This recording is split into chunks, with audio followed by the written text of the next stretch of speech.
69,000 शिक्षक भर्ती supreme court सुनवाई व फैसले का इंतजार कर रहे समस्त प्रतीक्षारत साथियों का स्वागत अभिनंदन आपके अपने YouTube channel MKS teaching point में। जैसा कि साथियों आप सभी को इंगित करा दें, 69,000 शिक्षक भर्ती से रिलेटेड ईडब्ल्यूएस प्रकरण पर जो माननीय सुप्रीम कोर्ट में सुनवाई हुई वो आदेश जारी हो चुका है। आदेश का निष्कर्ष आपको इंगित कराएंगे, निष्कर्ष का प्रभाव इंगित कराएंगे और भर्ती के विविध मुद्दों के परिप्रेक्ष्य में बात करेंगे। साथ ही एक और महत्वपूर्ण सुप्रीम कोर्ट का आदेश जारी हुआ है जो शिक्षक नियुक्ति विशेष के परिप्रेक्ष्य में है। उस आदेश का भी विस्तृत निष्कर्ष इस वीडियो के माध्यम से आपको इंगित कराएंगे। निवेदन करेंगे वीडियो को आप अंत तक देखें, वीडियो को शेयर करें जिससे इन्फॉर्मेशन सभी तक पहुँच सके।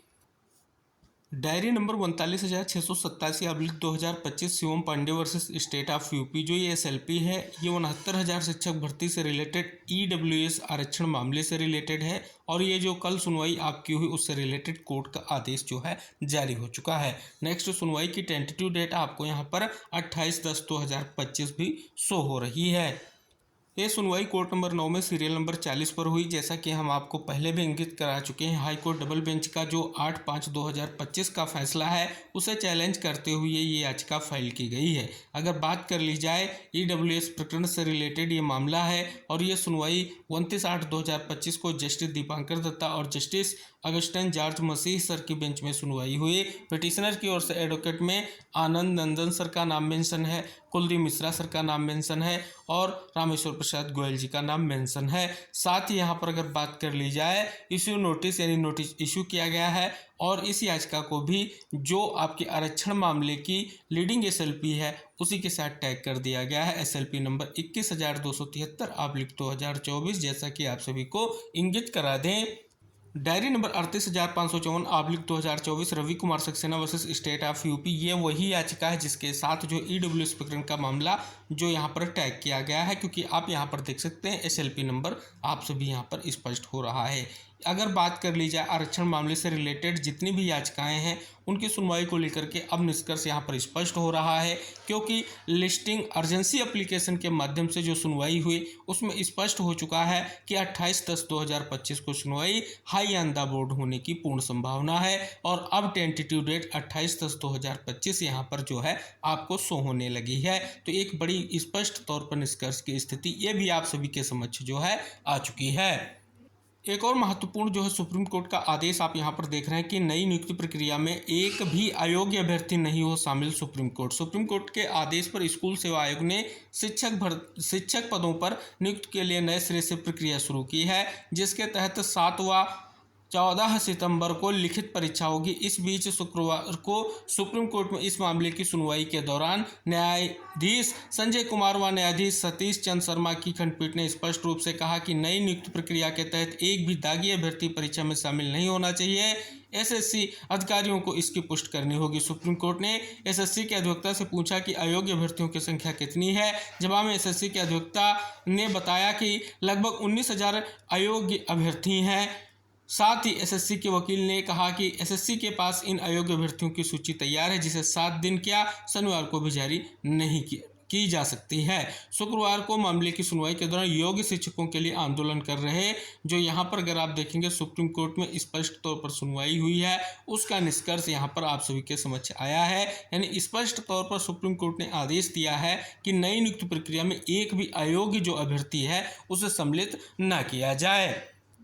तो जैसा कि यह मामला आप सभी को इंगित होगा कि पश्चिम बंगाल में जो स्पष्ट तौर पर नियुक्तियों को निरस्त करने का निष्कर्ष था आप सभी को ज्ञात भी होगा, उसको लेकर के हाईकोर्ट के बाद माननीय सुप्रीम कोर्ट का पहले भी फैसला आया है। उसी पर बीच में नई नियुक्तियों को लेकर के निष्कर्ष आपको देखने को मिल रहा है। तो फिलहाल एक महत्वपूर्ण निष्कर्ष है, किसी भी तरीके से कोई अयोग्य अभ्यर्थी की नियुक्ति ना हो, ये बहुत ही इंपॉर्टेंट है। अब बात कर ली जाए, जैसा कि आपने देखा ईडब्ल्यूएस प्रकरण पर सुनवाई हुई और नोटिस इशू करने के साथ ही याचिका को टैग किया गया है।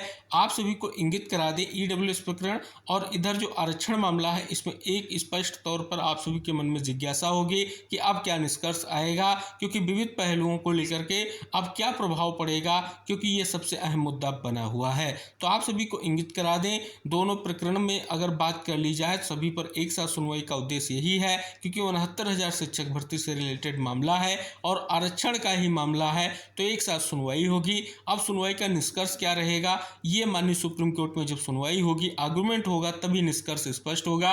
उससे पहले कयास लगाए जा सकते हैं, लेकिन फाइनली निष्कर्ष वही आएगा जो आप सभी के आर्गुमेंट होंगे और उसका जो माननीय सुप्रीम कोर्ट का फैसला होगा वही निर्भर करेगा। इसके अलावा उत्तर कुंजी प्रकरण का मामला हो या अन्य कई सारे जो मामले हैं, चाहे उसमें हम BA DED मामले की बात कर लें, हाल ही में MP में एक महत्वपूर्ण जो है आदेश जारी हुआ। उस आदेश का निष्कर्ष यह है कि जिन BEd अभ्यर्थियों की नियुक्तियां 11/8/2023 या उसके बाद में हुई हैं, उनकी नियुक्तियों को निरस्त करने का आदेश दिया गया। हालांकि सुप्रीम कोर्ट के फैसले में स्पष्ट है, जिन BEd योग्यताधारी अभ्यर्थियों की नियुक्तियां 11 अगस्त 2023 से पहले हो चुकी हैं, उनको ब्रिज कोर्स का प्रशिक्षण कराया जाएगा और 11/8/2023 व उसके बाद में किसी भी BEd अभ्यर्थी की प्राथमिक शिक्षक भर्ती के रूप में नियुक्ति नहीं होगी, जैसा कि ये सुप्रीम कोर्ट का आदेश है।